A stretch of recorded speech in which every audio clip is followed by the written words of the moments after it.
Insect reproduction and life cycle. Most insects can reproduce very quickly within a short period of time. With a short generation time, they evolve faster and can quickly adjust to environmental changes. Most insects can reproduce by sexual reproduction. The female produces eggs which are fertilized by the male, and then the eggs are usually placed near the required food. In some insects, there is a sexual reproduction during which the offsprings come from a single parent. In this type of reproduction, the offsprings are almost identical to the mother. This is most often seen in aphids and scale insects. With a few exceptions, all insects' life begins as an egg. After leaving the egg, insects must grow and transform until reaching adulthood.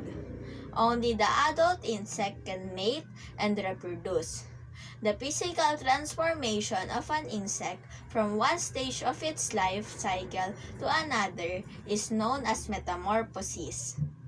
Now let's proceed to the next topic, which is the reproduction of spiders. Spider reproduction and life cycle.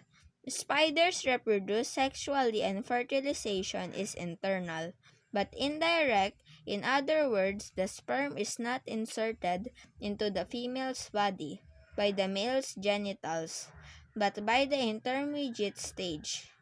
When a male detects signs of a female nearby, he checks whether she is the same species and whether she is ready to mate. For example, in species that produce webs or safety ropes, the male can identify the species and sex of these objects by smell.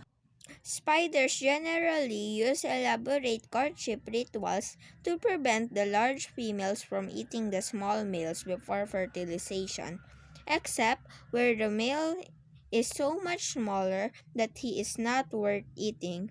If courtship is successful, the male injects his sperm from the pulpal bulbs into the female via one or two openings on the underside of her abdomen. Females lay up to 3,000 eggs in one or more silk egg sac, which maintain a fairly constant humidity level. In some species, the female die afterwards, but females of other species protect the sacs by attaching them to their webs, hiding them in nests, or carrying them.